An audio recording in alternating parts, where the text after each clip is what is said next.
Good evening, everyone.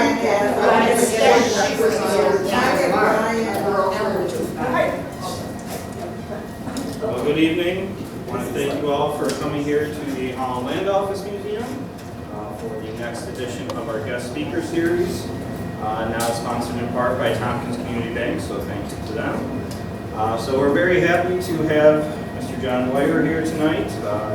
He's been the talk of the town for the past month with his new book, which will be the main focus of tonight. But so just so everybody knows about the book, we are sold out. So please let John and Jackie know if you're looking for another copy, and they will take care of you. But we can't keep it in stock, so it's been flying off the shelf. So we could say he's the table stocks on the offer right now. So,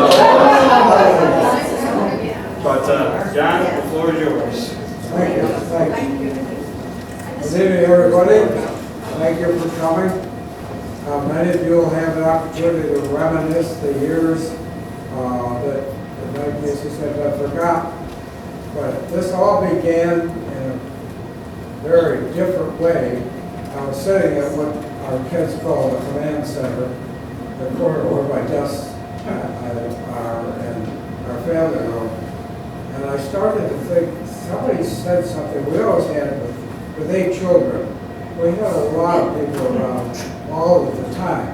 And at some point, I was listening to somebody say something, and I said to myself, the world I knew, the world I grew up in, no longer exists.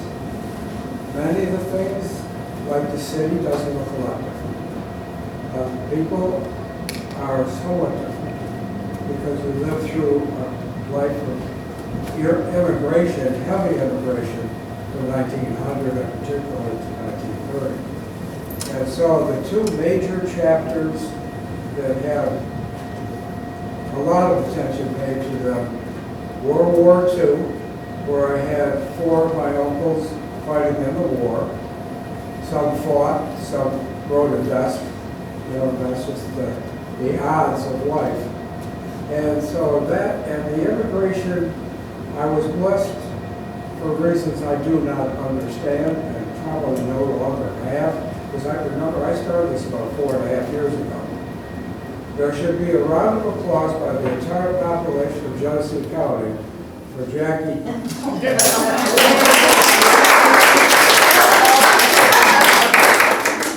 She typed, this has been going on all that period of time, in and out. We would do a few days or whatever. And so there were times when she was still typing, I learned a new terminology like thumb drive. That left me wondering, what does that have to do with all of this? But if it was for Jackie and then our daughter Lauren Beth, who did translate it into the thumb drive that was required by our editor.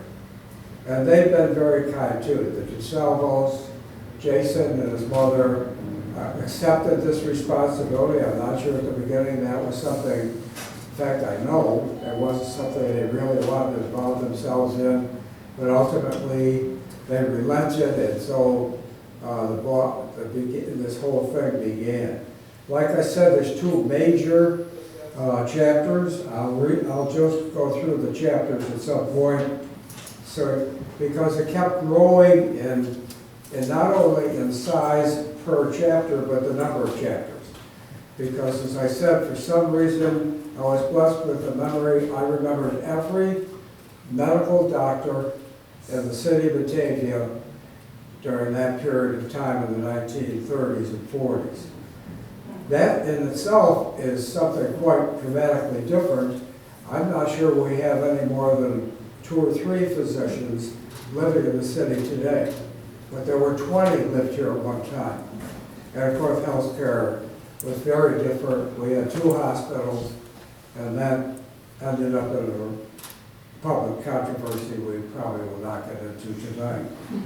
But anyway, a lot of this I have to thank, in particular, to Thelma Ford, Felton Ford was my Batavia High English teacher and also counselor. Back in those days, they fulfilled both of those roles. And somehow, some way, she seemed to think that the guy who kept talking in every class and he was sent to the Dean of Boys on multiple occasions for just roughly that I just had so much to share. I told Nick Falco, the Dean of Boys, that one time, and you do not know what he, and I shall not repeat, because it would have gotten him fired, probably. So anyway, that's where it all started with Thelma. And one night, I was not a serious student at Batavia High. I went to St. Joe's. We had nuns in every class. Some were very kind, and some were not. But I suppose that was gauged on my behavior as well. We won't take that any further. But Batavia High, at college entrance, I took 2 years of German, 2 years of Latin, you know, the physics, the chemistry, all that kind of thing. Was mediocre in my approach to all of those topics. And then my uncle John Dwyer, at some point, he lived in Madison, the other side of Front Porch area, and he was a carpenter contractor. He called me one day and he said, "John, you're going to the University of Notre Dame." That never entered my mind for 1 second. I was thinking about Batavia and a couple of other places.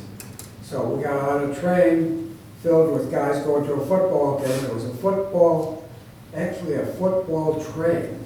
All men, and you walk through the beer sloshing on the floor. And he took me in, and it was a long story. He told the priest, who was the registrar of the University of Notre Dame, "This is my nephew, and he's coming to school here." I'm thinking to myself, does he have any idea what he's talking about here? But anyway, that changed my life in so many ways. My parents were ideal. Back in those days, I grew up on Hart Street. At that time, it was 1 street from the ballpark. You can imagine why my father bought the house 1 block, because he lived baseball. And my father also, he came off the farm at 18 years old. He grew up a family of 5, and it was really a bare existence. His parents did not have electricity or running water in their farmhouse until the kids who were full adults bought it for him. So he left at 18 and went to Rochester, and he was a man of extraordinary talent with mathematics, and ultimately you saw that we had 3 retail stores and had a wonderful life in the retail business. But it's, I think, the experience of Notre Dame, I learned to learn. I don't know if that makes a lot of sense to people, but for the first time I got it. Because first of all, I couldn't go home if they kicked me out. And that Foreign Legion had that strange hat with that handkerchief down the back and hung around in deserts, and that didn't appeal to me either. So whatever it was, and I was always good at term papers, that kind of thing. And so anyway, that's where I became a student corrector of papers for a year or 2. And I met guys from all over the country and all over the world. It was an eye-opener beyond anything I could admit. I always think of my now good friend, the curator here, and I don't think he realizes that when he was in college, the way he worked his way through college was he worked for a circus that had an extraordinary large cannon, and he shot a person across the midway into a net. And that's what he did to earn the money. He doesn't know this. But anyway, so that's, that story ends, Where else could you find a person of his caliber? So,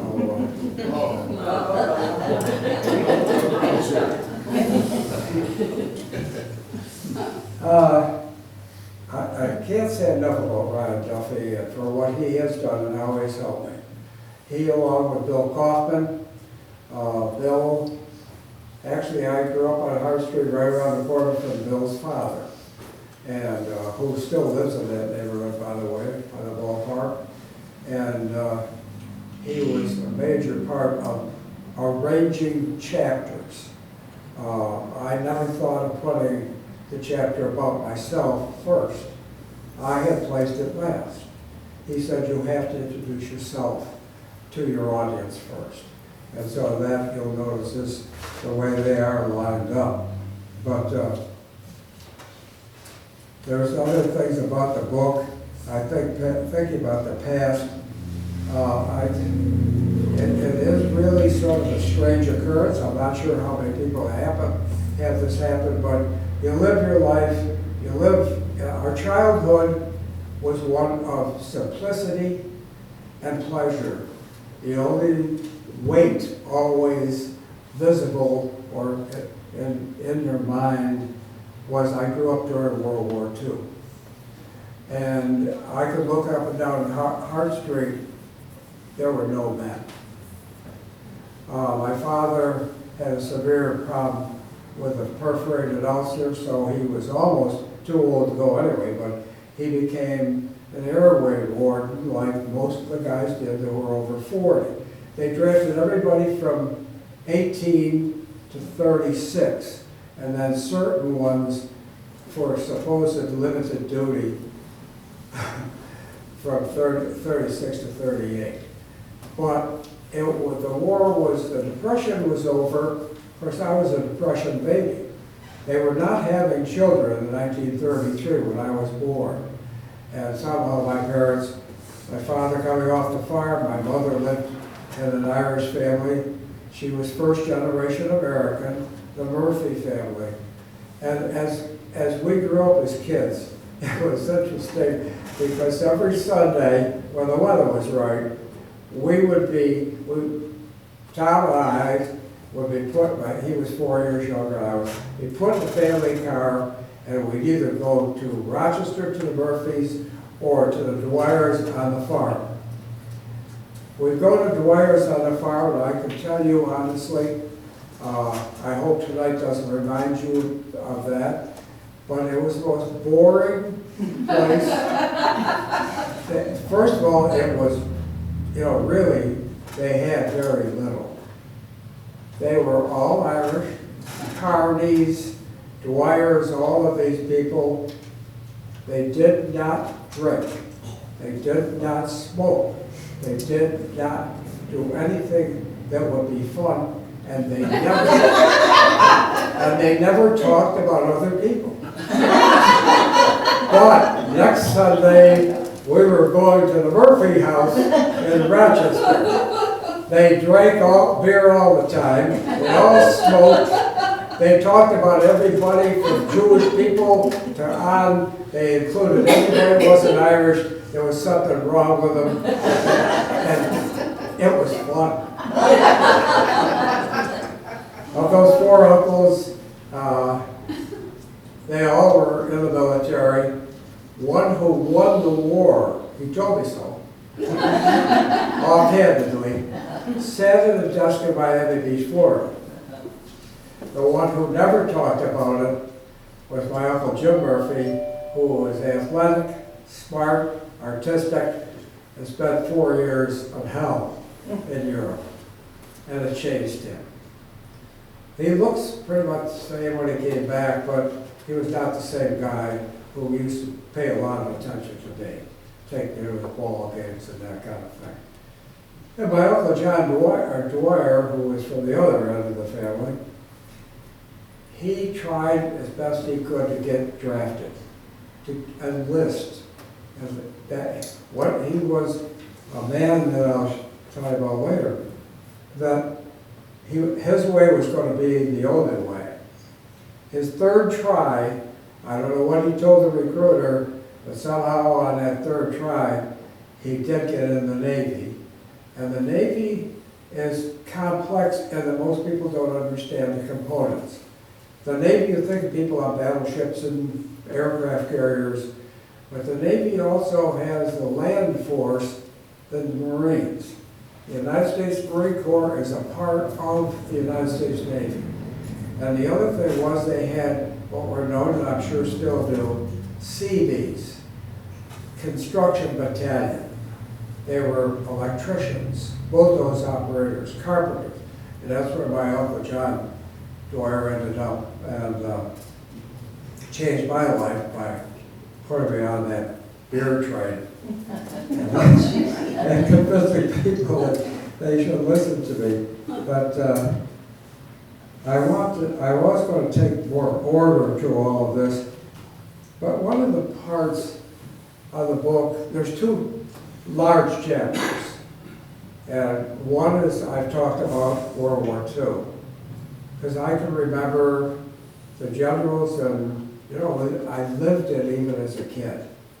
Even though we lived normal lives, I mean, we still, in the morning of the summer, we got up and my mother would say, you know, she had some saying, but don't go too far, but go where you want.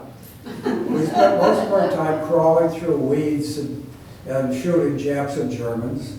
Excuse me if there's anybody here of that lineage. But so, and the other thing is we climbed trees.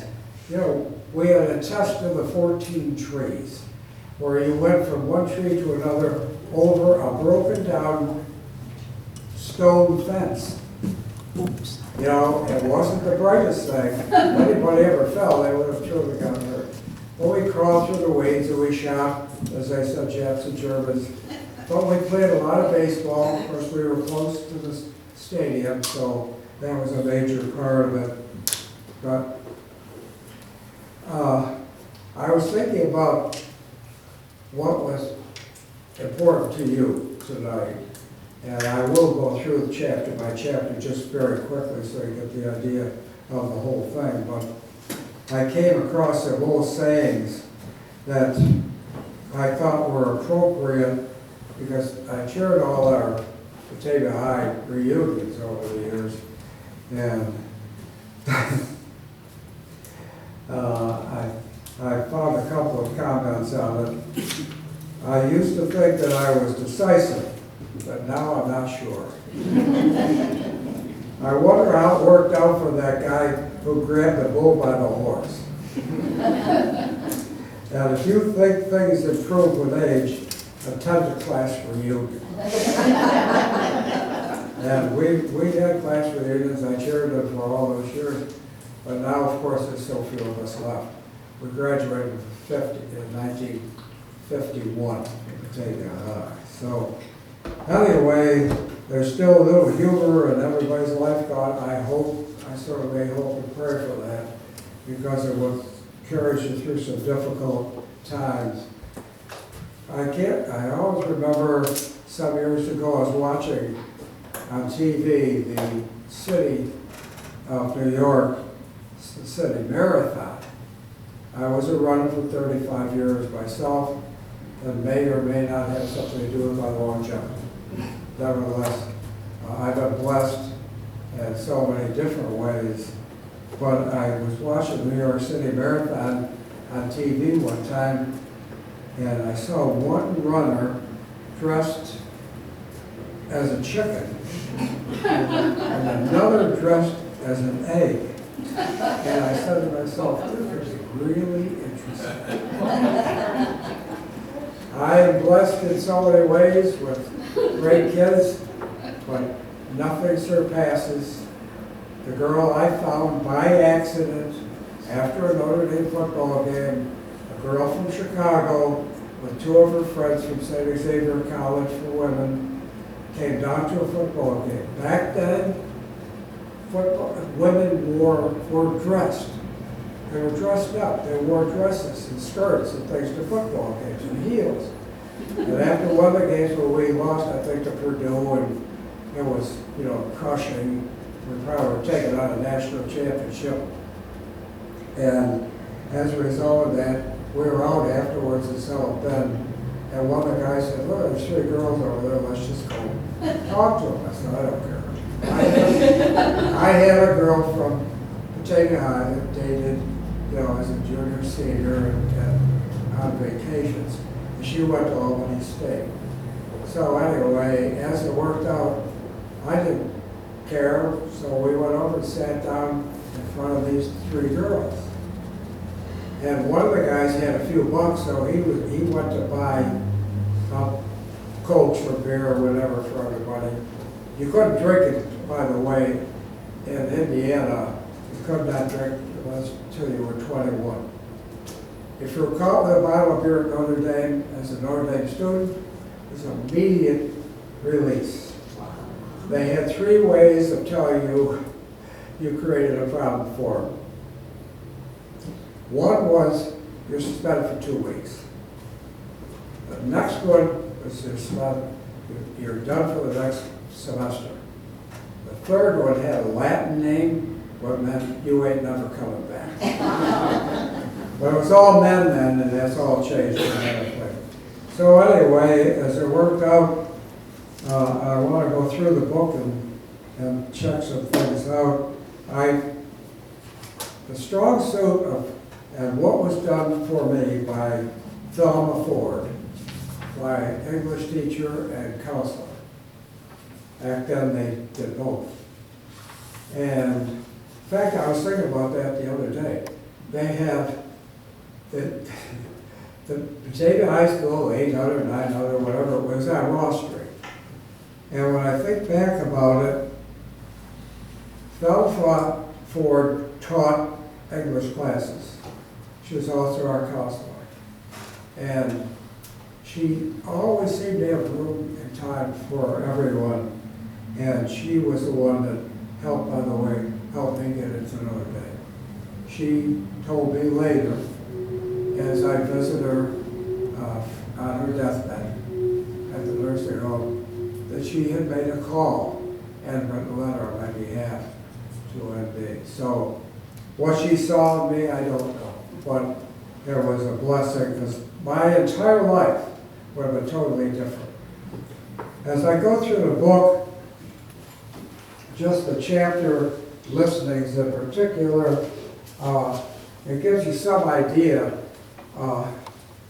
This is an accident. This was never planned.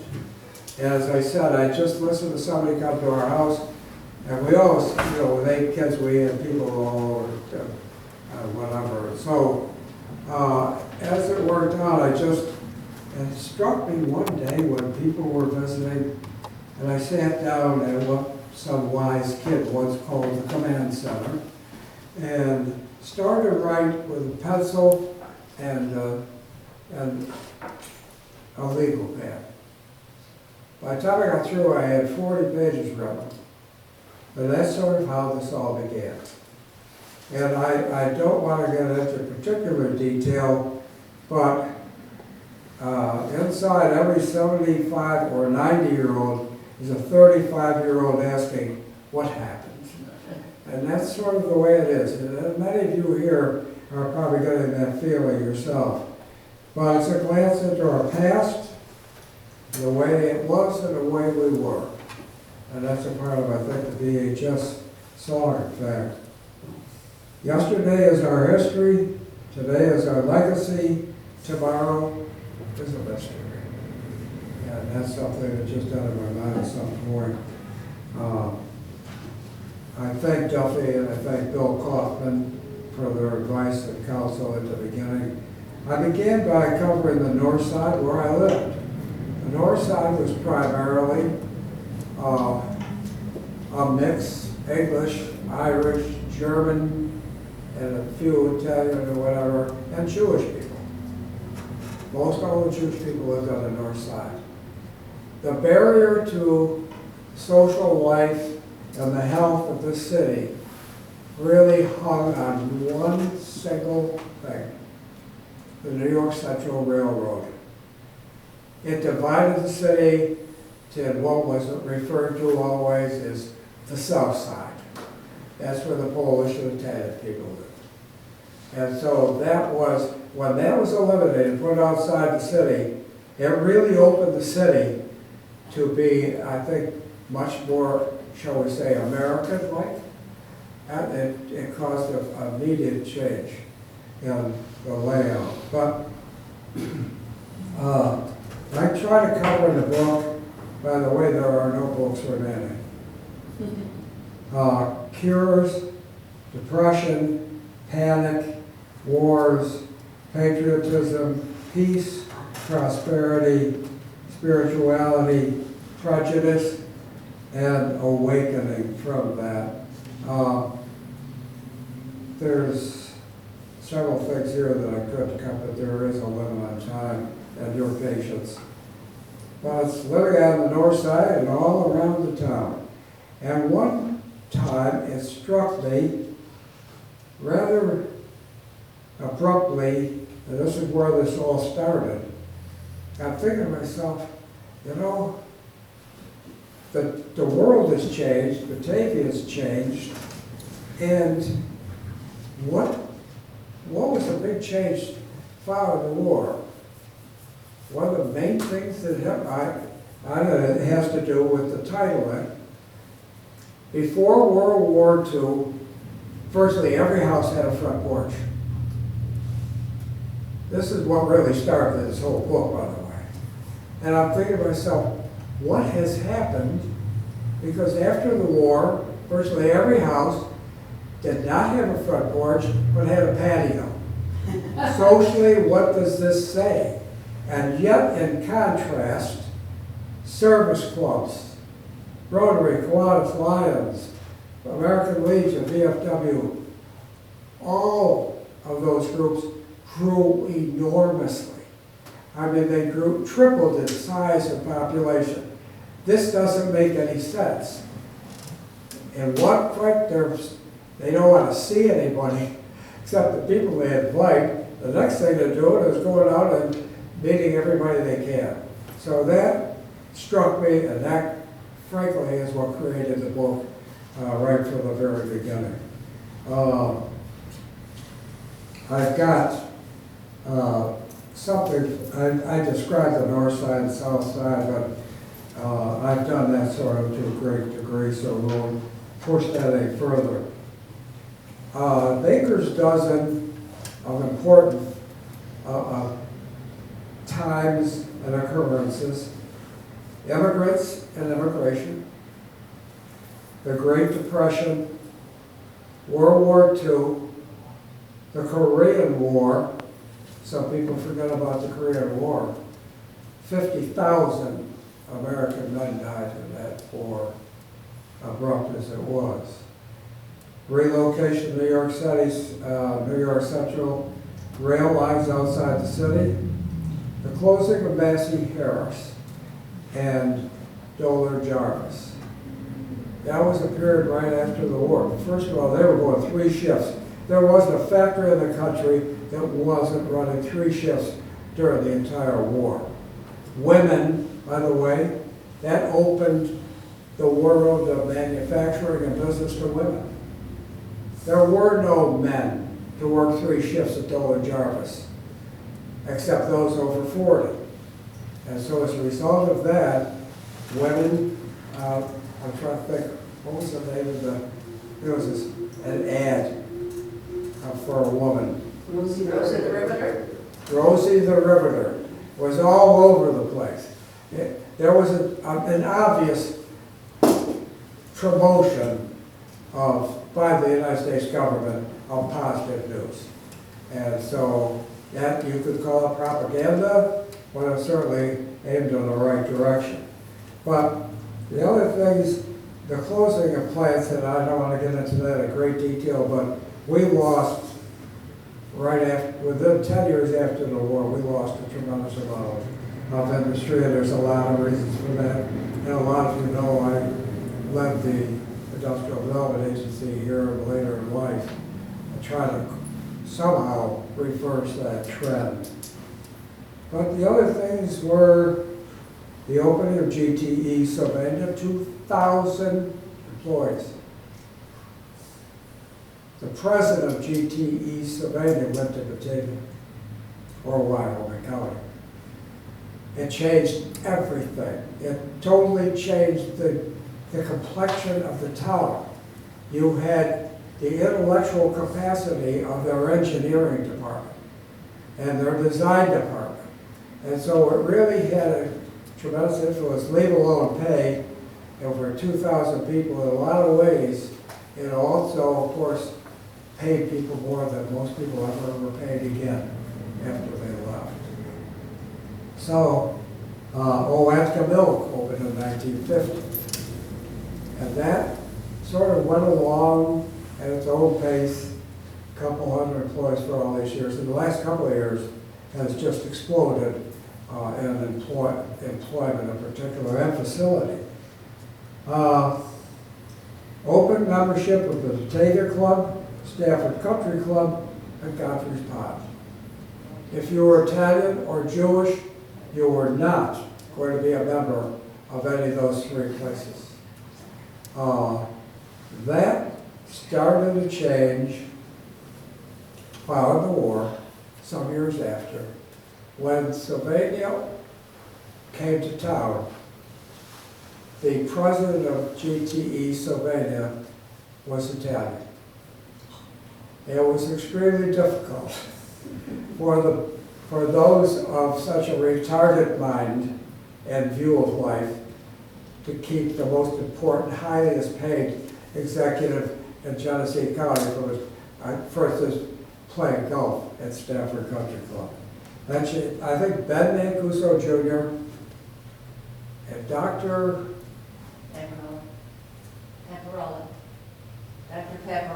Paparella were probably the first ones involved in that. And a lot of this is here, as you can see, in the thickness of the book. Completion of the Interstate 90 with Genesee County having 4 interchanges. That's something when I did become the IDA director, I said other counties don't have this availability of a nationwide network. The I-90s, the interstates. So that's why you'll now see a corporate park in Batavia, and also in Pembroke, also in Bergen, and also in Leroy. There's only one building. But anyway, that made a huge difference. The open membership, women's entry into the workforce, the flood of 1940s, which was devastating here, and fortunately over a period of years they corrected the flow south of town from Attica to here.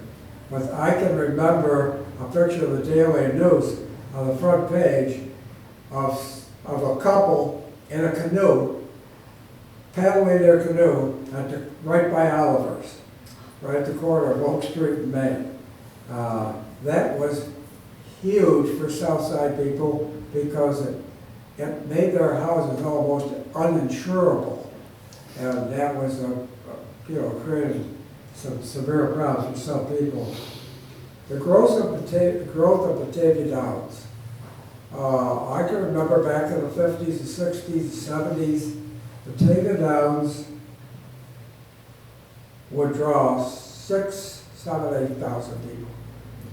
It was a huge employer, and it had a huge impact on the city. Integration of the armed forces. During World War II, black soldiers were not allowed to be in combat. They were primarily drivers and transport people. I've never quite figured that out, but if you look back to my childhood, you understood. By the way, Batavia had one black couple when I grew up, and she gave piano lessons, including to our own kids. Leroy had black people, Caledonia had black people, but Batavia did not. And I don't want to overlook the different nationalities, but so I hope I don't forget that as I just finish this up a little bit. Integration of the armed forces, the removal of Dutch elm trees from Main Street. Main Street Batavia used to be like a cover of Life magazine, if you remember Life magazine. But the huge elm trees lined, and of course Main Street had businesses on both sides before urban renewal. So from the post office to St. Joe's Church, it was, well, for instance, let's just take, it was all retail to Bank Street to the post office. From Bank Street to Summit, you had the Batavia Club, which no longer exists as an organization. The First Methodist Church was between Batavia Club and the YMCA. Next to the YMCA, set back a little, was a vintage, double-pillared little home from back in the 1800s, and then was a very large home. That was the home of the Elks Club. And Wire Street ran up middle, and on the other side of Wire Street was a similar, very similar, big, three-story, beautiful house, and that was the Knights of Columbus. And then there was a store of some sort, and the YWCA was on the corner of Bank, of Summit, and whatever. So Main Street bears little resemblance today to what it did, and the social, economic impact is because although it was a huge loss of businesses and ultimately resulted, as it did in many other towns, in business being developed on the outer edge of town, the three-story buildings from the 1800s had a lot of people living in not very good conditions. So there was a positive to eliminate those places. But anyway, removal of Dutch elm tree and the opening of Notre Dame High School, which was hugely impactful also, and that we then had two different schools to offer for students. But, all right, and when I talk about guest setting, going to the rear instead of being on the front porch, hospitality is making your guests feel at home, even though you wish they were. But the first chapter is about the author. It wasn't my idea. I may have a bit of an ego, but I wouldn't have gone that far. Kaufman said that's the way it has to be. Just like as he said at the beginning, I have to discuss, about the author first. So again, the social situation, I'm mingling on the north side of mostly English, Irish, and German. And a mix of religions, Protestant and Catholic and Jewish. We had, when you get it, and I spend, there's two chapters that have a lot of hopeful depth and sort of a size and number of pages. First one, World War II, because I could remember so much of what happened. Every paper in the country, newspaper, front page, every day. Killed in action, KIW, KIA. POW, prisoner of war, missing. And very often with the pictures. I have some of that in here. So I didn't think about so much, even as an adult, to realize that there was no choice but to win that war. There was no choice. It would have been slavery for every single American citizen. So some of these things that you don't think a lot about, why would you think? You're all younger than I am. Everybody's younger than I am. I don't know how that all happened. But on the south side, for instance, a mingling of nationalities, mostly Italian and Polish. I spent a lot of time talking about the Polish Falcons, and the Italian clubs had I spent a lot of time on both of those nationalities because I could remember lots of what occurred, what shouldn't have occurred, what did. I can remember St. Anthony's Church when it was underground. The church itself, you went downstairs to go to St. Anthony's. You had 4 Catholic grade schools. So it was, I guess in a lot of ways, maybe more separating, maybe more anti-social, but it certainly served a purpose at the time. The South Side, mingling of nationalities, mostly Italian, Polish, a mix of religions, mostly Catholic, a blend of working class and laborers, shop owners, bakers, teachers, restaurateurs, and professionals. Preferred residences on the South Side was Ellicott Street. Some of the wealthiest people in Batavia lived just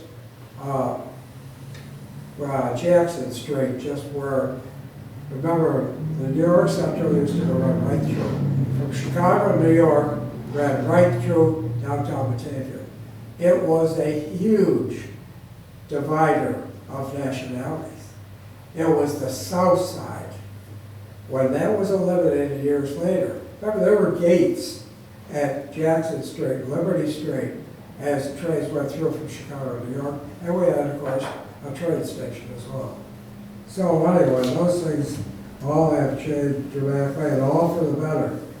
But for instance, the North Side elementary schools, the Washington School, that's a place of some eye company or whatever. And so it was the elementary schools. We had Washington School, St. Joe's, East, and Robert Morris. Those were the elementary schools in the city at that time.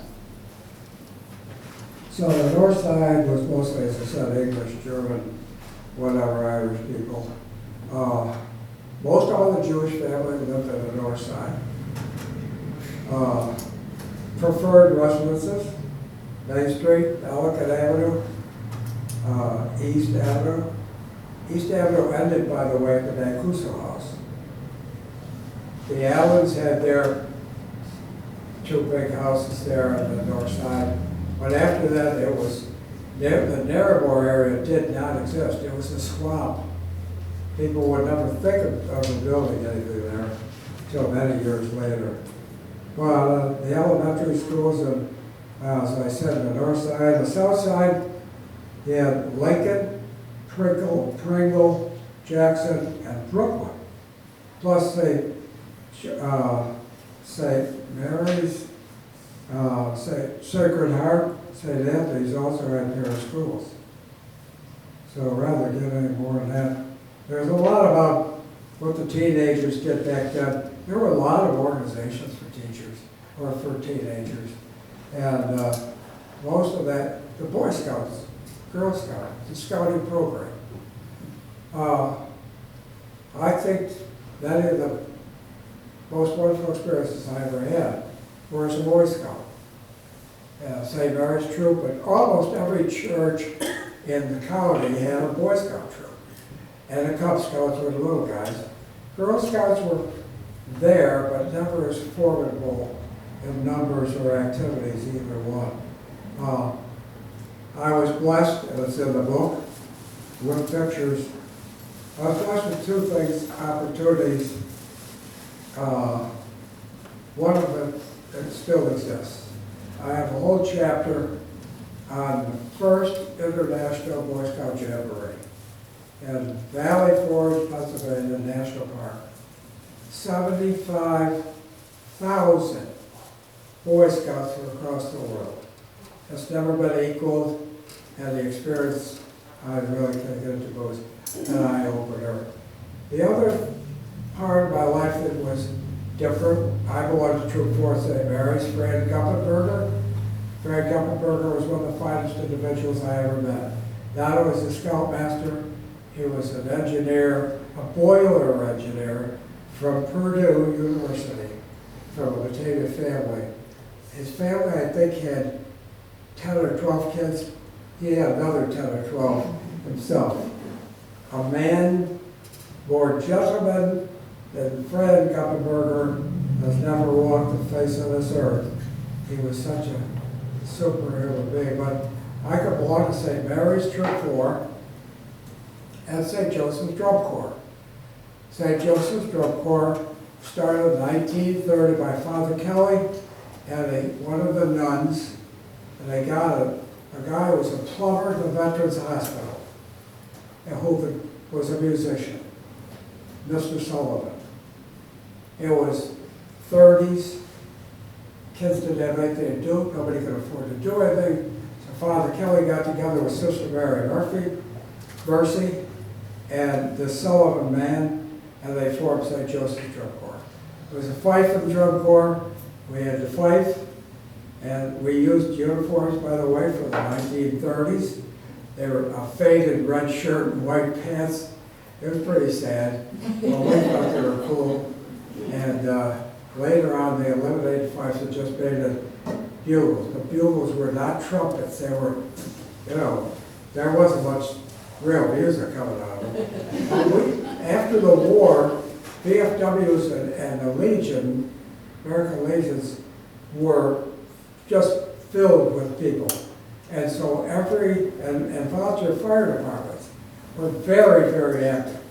So every Saturday afternoon, summertime, we'd all jump on it with our sad little uniforms, and we'd jump on a school bus because we'd be hired by a VFW or by, like, the Alexander Fire Department or somebody to go march in a parade, because parades were like every week.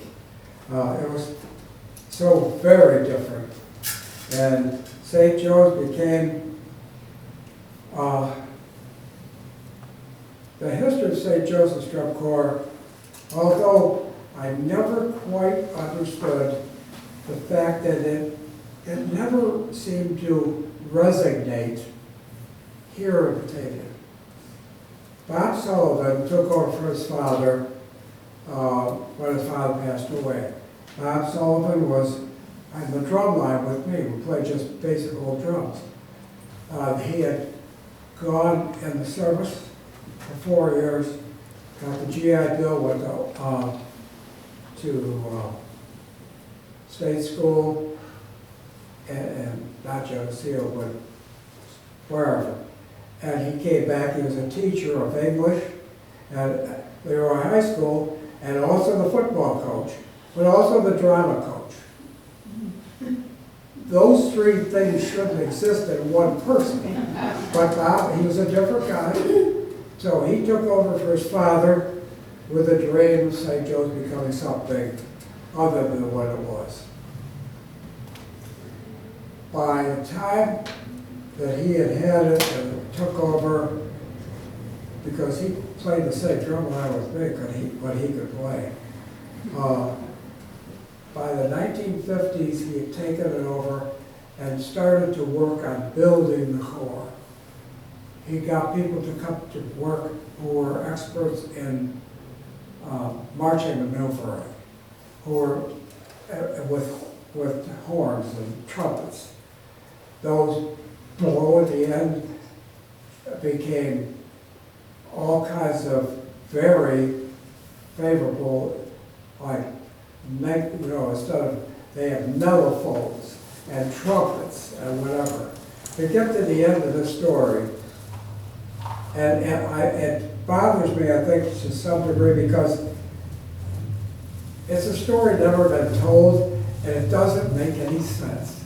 St. Joseph's Drum Corps, at its peak, was rated either the fourth or fifth best junior drum corps, 21 years of age or younger, in the entire world.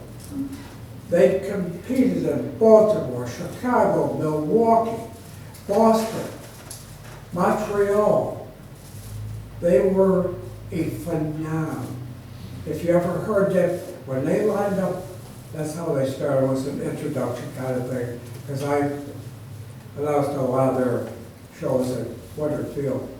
And the drum major come over and he'd give a salute and whatever, and I'd give him permission to go in, and he saluted back.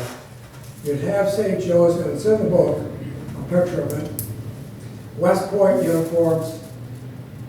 I don't know what happened to those faded red shirts. But West Point uniforms, green, black with silver. 85 boys and girls, 21 in age, lined up on the end zone. And the director would stand in front of the stands, turn to his drum corps, raise his hand, and drop them. And I literally have chills right now. The blend of 5 or 6 types of horns and the drum line was a sound to me of heaven. It was loud, but it was beautiful. And of course, then they did 15 minutes of a new verse and played all kinds of mostly popular songs. They always had a theme. So anyway, once we get past that, I keep looking at it as a cynic. Hospitality is making your guests feel at home even though you wish they were. That doesn't seem right. Picture of my grandparents, family tree. There's a sheet in here of my compressed resume. Life goes on. I'm 92 years old as of yesterday. And life goes on, and you wonder about some things. How did they occur, and how didn't they? Meeting Jackie Jansen after a football game in 1955. People thought I was going to see a football game, but really I was looking for a Notre Dame man.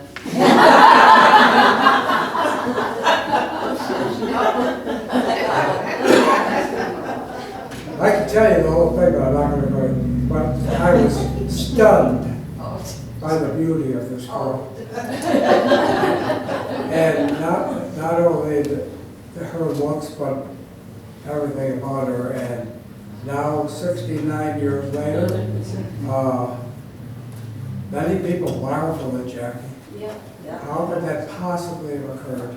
That you could 69 years with that crazy man? But anyway, I've got a condensed version in here of what I did at Notre Dame as an English corrector and vice president of the Commerce Forum and a few other things. As I met Jackie, and it became quite obvious that my girl from BHS was not in my future, and that decision was made. Then it was a question of what happens next, because there was a draft. So there were several decisions that people could make. I had a job offer from a steel company in Chicago. I could take that job.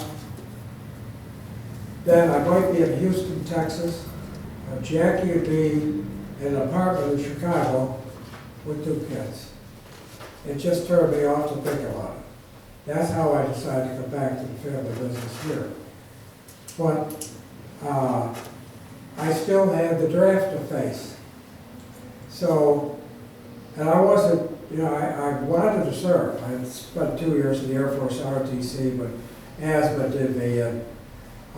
So we decided that I would serve by simply going down to the draft board. So get it behind us, and then we're free to do life what we wanted. The draft board was on the 2nd floor of Mancuso Theater Building, and now the City Church.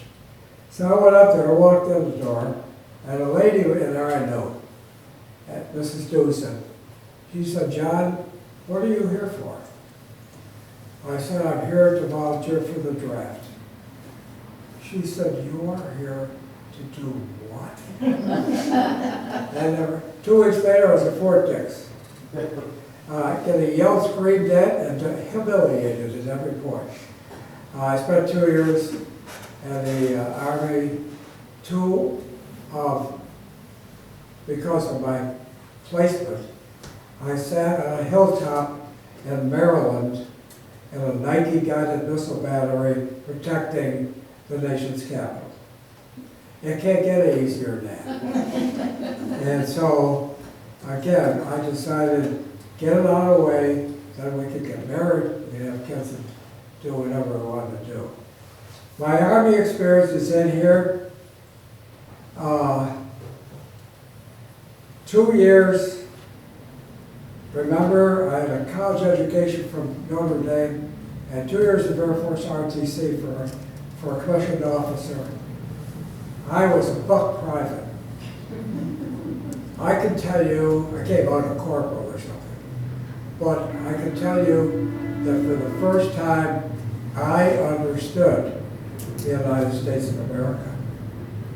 We had hillbillies, we had blacks, we had Puerto Ricans, you name it, we had it. And although it was a little more select, because it was highly technical, everything, we didn't play Army. We didn't have inspections, we didn't have that stuff. We had GTE engineers constantly coming in. So it was, I ended up being the battery clerk, which is the old administrative job, typing. I was the mailman, all that stuff. So it's not exactly what most people would think of military service. But I met some wonderful people, and I learned about America. A kid sheltered in Batavia, sheltered at the University of Notre Dame, I learned what comprised this nation, and it made a different person of me. So anyway, I've been very fortunate. I've had like 41. I don't know why I was driven when I came back here to join an organization. Benny Mancuso came up to me. He graduated from Batavia a year ahead of me, and he had a problem with his health, and so he didn't go to school. He was certainly qualified to go to Notre Dame or anyplace else much better than I was. And he visited me one day and said, "How would you like to go to a Lions Club meeting?" Pat Malone knows about this, or else there was a Lion for many years. I said, "Sure," because all the kids I hung around with them at Batavia High were gone. Most of them went to college and they're long gone. So, and Jackie didn't know anybody. I have to tell you about a visitation to Max Pie's furniture. We had the apartment on West Main, we had no furniture. So I had known all the different, Rotenberg, in fact, his son was classmate of mine at Batavia High. And so and the wordsmiths I knew about Izzy, wordsmith of father. And so anyway, we're looking around, so I take her over to Max Pie's. And I gotta mark this for something. And I walk in, old Max Pies himself, suit, shirt, tie, perfect dress, walks up to the main aisle between the sofas and whatever. And he looks at me and he says, "You look familiar." I said, "I'm John Dwyer, Eddie and Margaret Dwyer, the finest people I've ever met." You know, sort of the usual. I don't think a lot, people your age, more or less, understand the old Jewish personality. So anyway, he shook my hand, and I said, "Mr. Paz, I'd like you to be my wife." This is exactly what we did. He went like this. He said, "Mein Gott, where'd you get her? Hollywood." And that's a quote. But I have very significant amounts of pages on all the nationalities. I remembered somehow much of what occurred in my teen years mostly, but even baseball. We had a city league, 4 parks, 2 on the south side, 2 in the north. The city was completely and totally safe. I mean, we put you know, the ball went around our handle of our bikes and we were off. The police department, they spent 25 years putting their gun on, at night taking their gun off. There was literally no crime. And cops once in a while would find, I'm sure not following the agenda here, but I can still remember somebody I knew who had a bit of a drinking problem. He was downtown, we had many saloons around. And so he got in his car, started to drive down Main Street. One of the cops recognized the car. And so didn't pull him over, followed him. So he had to live on Ellicott Avenue. So he watched, and he went up, and so far he got to Ellicott Avenue, all right, the cops right behind him. He turns up Ellicott Avenue, goes up a ways, and turns in the driveway. The cop figures he better tell him, you know, lay off this. And so the cop pulls in behind him. Next thing you know, the person driving the front of the car put it in reverse, bam, right into the cop car, smashing the fenders and the headlights. The cop gets out and said, "What? I can't explain this." So he was in trouble all the way around. He had missed the driveway by one. But the police, like I said, they had full force. I don't remember, there was a murder once, like on Bank Street of a triangle, love triangle. Well, basically, when they walked around to the beat, downtown, remember, was complete. It was filled with buildings and people in them. And the beat at night, Larry Falkowski was the officer for a number of years. He checked every single door downtown. That's what he did all night. Check the door, make sure they're locked. But anyway, it was in so many ways so very, very different. And to move on quickly, because I've meandered off my listing, that's a long time ago. But all things are local, and I think there's a great deal of time in Farm City Week and different efforts to blend the rural population with the city population. There used to be a lot of those things. We had Farm City Week. There were different promotions strictly by volunteers who decided, let's have something special to make the place special. And that really blended into a wonderful, wonderful city to grow up in or to do business in. Again, I should read the chapters to you rather than go any further with this. If I can find one of the chapters. But anyway, I don't know if you want to ask me any questions, but this is the name of the chapters. From the Front Porch, you've heard about that. About the author, Bill Kaufman, who I talked to right away as I did Kelly, both very instrumental in making decisions. But about the author, all things are local. Look where you're planted. That and Kids Will Be Kids are somewhat similar. We made rafts and tried to float from Tracy Avenue over to Ross Street because that flooded every year. We hung around the ballpark. We climbed trees.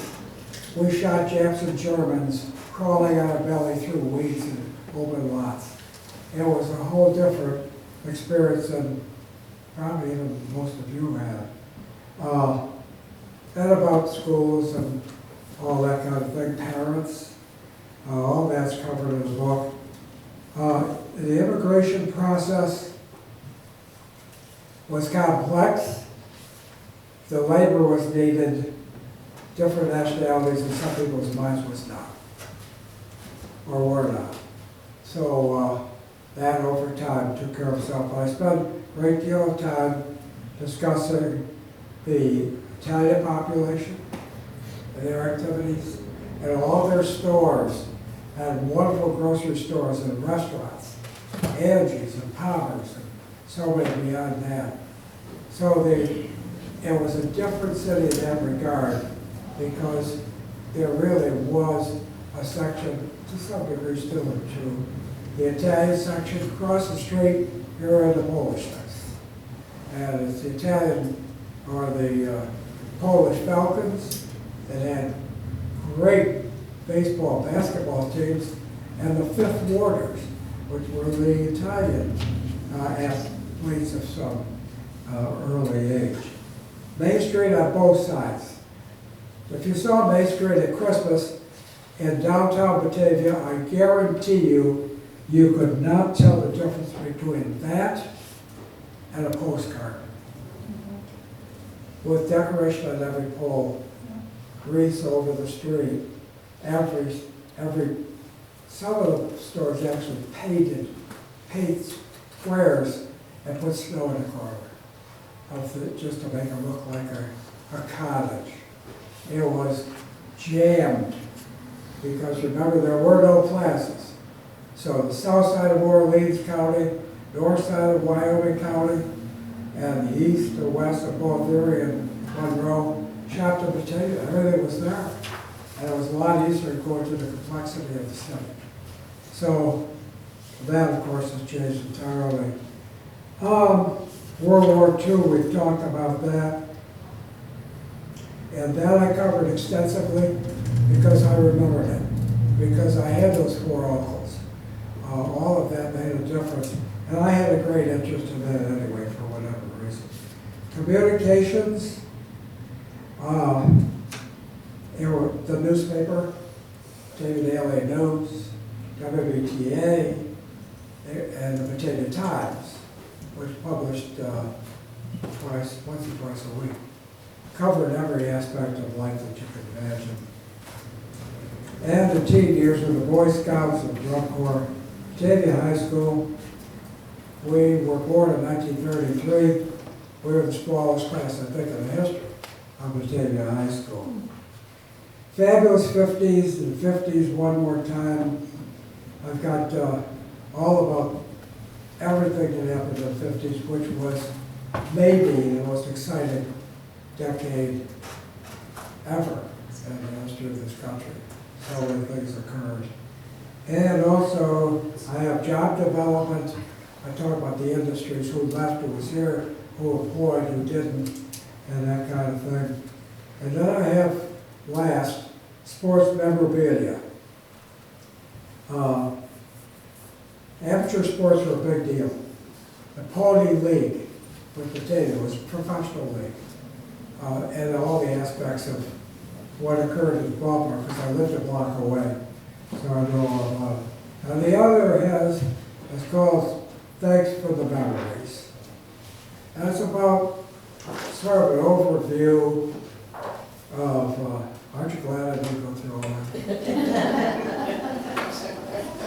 Even if it's interesting, there is a limit. But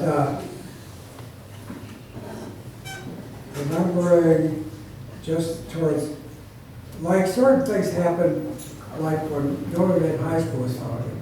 They had a bunch of men who decided they were a sports boosters club. So they started this sports night. It drew 300-400 people from all around the area because they brought in national names. We even had one of the Notre Dame 4 horsemen came here to speak. So it doesn't matter if you went to Notre Dame or what, it had nothing to do with it. If you're a sports fan, it was a had to be kind of thing. And we used to have guys yelling at the ball games who were professionals, yelling at the poor young pitcher who's 18 years old. And they'd harass him and yell out, you got rabbit ears, whatever. So, are you blind, Mom? Hopefully, yeah, so, but to wrap this up, I tried to use some humor at the very end, to polish it up a little bit and make it memorable. And I wrote a poem many years ago, and I used that at the very end. Age is kindred to the wind. If you allow your dreams to be whisked away, if hope blows a blizzard's chill, if your attitude no longer reflects an age of quiet confidence, if your ambition has become but a gentle breeze, if a challenge no longer rustles your spirit, then age no matter, you are old. And as people said, Lord, we have been working for 24 straight hours. Don't you think we've done enough? And the Lord said, I agree, let's call it a day. Thank you all for being here.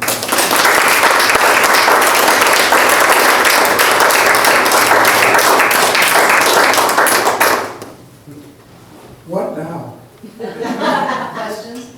Does anybody have any questions? You said that all copies are sold? Now what? You said that all copies of the book are sold? They are. So are you having a reprint? That's an ongoing discussion. By the way, this young man has contributed so much to what I was able to accomplish in this book. Let's have a round of applause for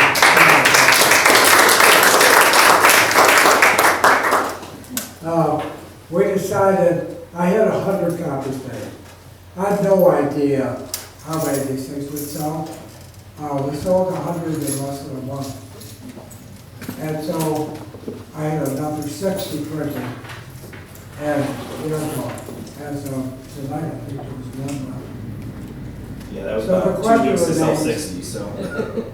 The question remains, do we go for another 50 or whatever? Our decision at this time is not.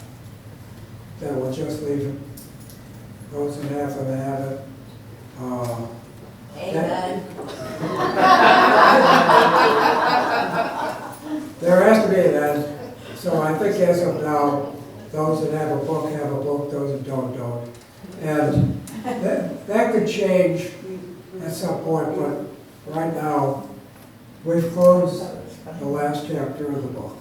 And I appreciate all of you being here tonight. Thank you. The library. Thank you. The library probably doesn't have a copy, you know, so if anybody wanted to. They do. Understood that, you know. They have a couple copies now, so. Or you talk to them.